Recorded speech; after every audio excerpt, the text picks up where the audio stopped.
30 years ago, dinosaurs first graced our screens in Jurassic Park, but since then it's been a slow hurdle towards extinction. Let's take a look at all the Jurassic Park movies and rank them from worst to best.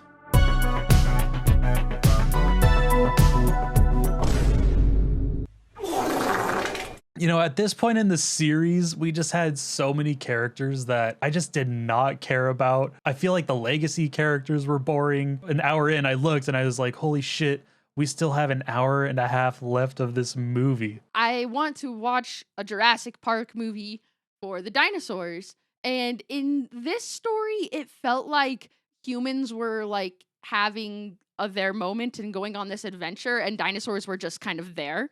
It was never like the dinosaurs were directly involved with the storytelling. The people are after their daughter who was kidnapped by other people who have dinosaurs, so the dinosaurs are there. I wanted it to be more directly related to the dinosaurs. The only dinosaur that actually impacted hard plot points in this movie were fucking giant grasshoppers. That was not the dinosaur I wanted to see. I get they're trying to do this whole like animal trafficking thing. At that point, all the power is taken away from the dinosaurs. So what are we there for? It really felt like they were trying to fit a square peg into a round hole with this one. The only redeeming factor of this movie is when DeWanda Wise says, I like redheads too. You love that. I do love that. It kind of let down in every aspect. The acting was overdone or underdone, depending on who you were watching. Jurassic World Dominion, somebody had to be the slowest. Extinction could be just a moment away, so subscribe now. The Lost World was so forgettable. It was so hard to get through. Halfway through the movie, I thought the movie was over, and I looked and I was like, holy shit, there's another hour left. That's just kind of like part of the storytelling building bricks that they like to use. We start the movie in the jungle, in the forest with the dinosaurs, and now all of a sudden they're in human areas. This is where that originated, and like it didn't work here for me. Y'all remember the gymnastic flip scene. Hey, you! What the hell? That was sick. Making Jeff Goldblum the main character was definitely a misstep. That type of character, the cheeky, smooth, witty character, is best for a side character. And as soon as you start diving into that a bit more, it makes it a little bit uninteresting if the backstory is uninteresting. Jeff Goldblum is a good actor. Like I like him in other movies in this franchise for sure. But these tongue-in-cheek, witty characters are best left at just that. This movie is also the beginning of the trope of these huge, massive dumps of dialogue telling you exactly what's going on, why the characters are doing what they're doing, all delivered in really awkward ways. These giant exposition dumps just really take you out of the story, and it's ham-fisted to you. There are only about 62 or 63 digital effects in Jurassic Park versus several hundred dinosaur effects in The Lost World. So I commend them for what they were doing really well in that regard. But yeah, story was... That is one big pile of shit.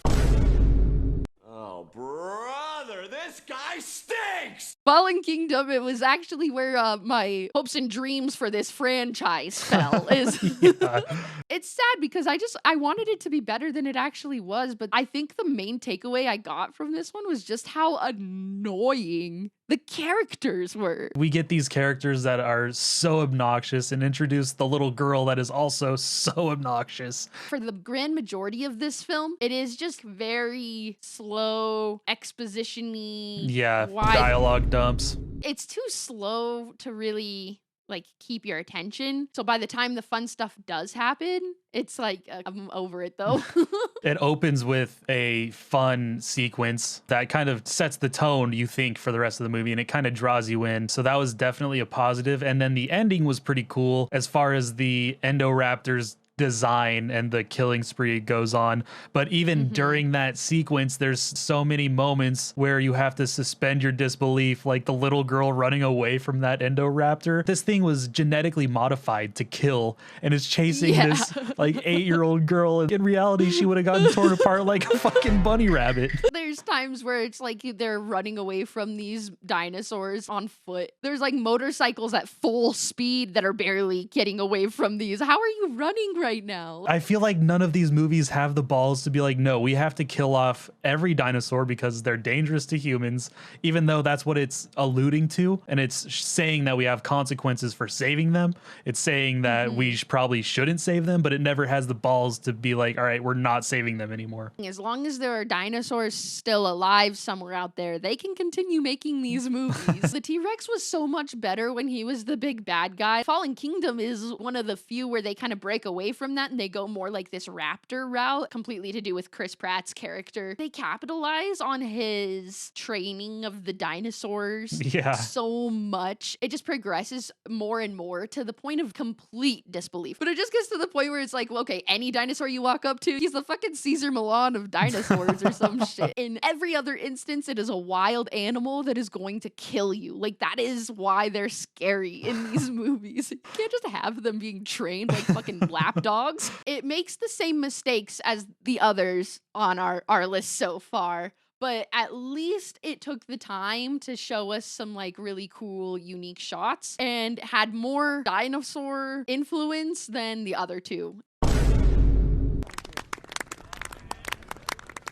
This movie was hyped to all shit when it was coming out. This was the beginning of all the reboots, and it's absolutely the best of the three. Even though the characters are still super fucking annoying, the backdrop of the amusement park and the setting and the scale of everything was really cool. How big the park was, how big the dinosaurs were able to look with modern technology, especially that shot of the big dinosaur jumping out of the water to grab the piece of meat. Yeah. I thought that was pretty cool. They really took the time to get the scale down for this one. I think also like part of the difficult side of these movies is once we've seen the dinosaurs, you've got to figure out a way to make that interesting again. In my imagination as a kid, I always thought, okay, well, what if the park did open up and what would that look like? And getting to see that in Jurassic World kind of reignites that sensation of, oh, this is something new again. Then you see that all fall apart and that's where it becomes entertaining. Is this Claire in her most annoying? She's so annoying.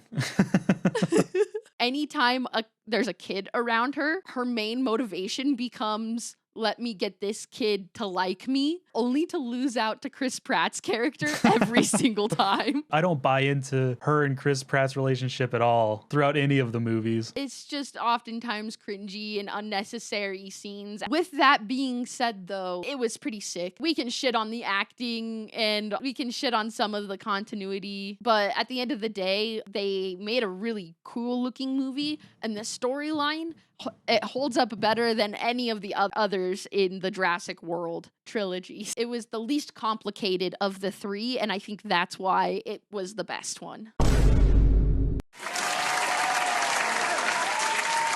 One thing I loved about this movie was the shorter runtime. I think this was only like an hour and a half. We do have the legacy character of Alan Grant coming back, but he's fun. He's more subtle, and it's not like, oh, here's Alan Grant, come and see this movie. It's like, oh yeah, he plays a proper part in this story. There's a reason for him being there. It's a bit more simple. It doesn't overstay its welcome, and there's some really inspired atmosphere, and they kind of go back to the horror roots of the first one. There's that really amazing shot of the pterodactyl coming out of the fog, and it's really haunting and creepy, and it makes the humans feel powerless against the dinosaurs, and I think that's a huge staple that the series needed to stick with that they really didn't. The shorter runtime was appealing to me as well. I think just the pacing required makes it scarier. It allowed them to put the dinosaurs back in the antagonist seat. They do the best job of inciting dinosaur hunting man fear in Jurassic Park 3. Much like your typical horror movie, they're getting picked off one by one in horrific ways, and like we're here to watch that. Another trope of the horror genre in this movie is the stupid ass fucking characters sitting there and screaming.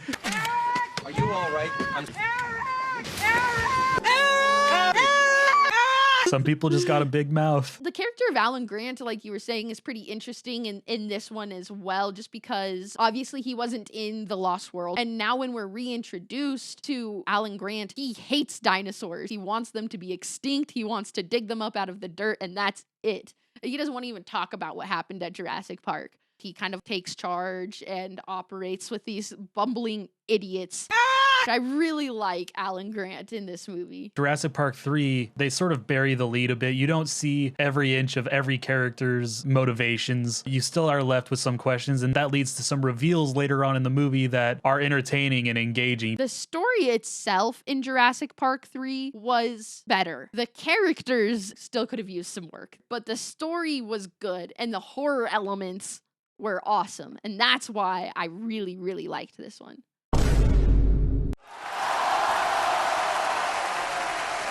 The original is always better. It had that really honed in, really simple story.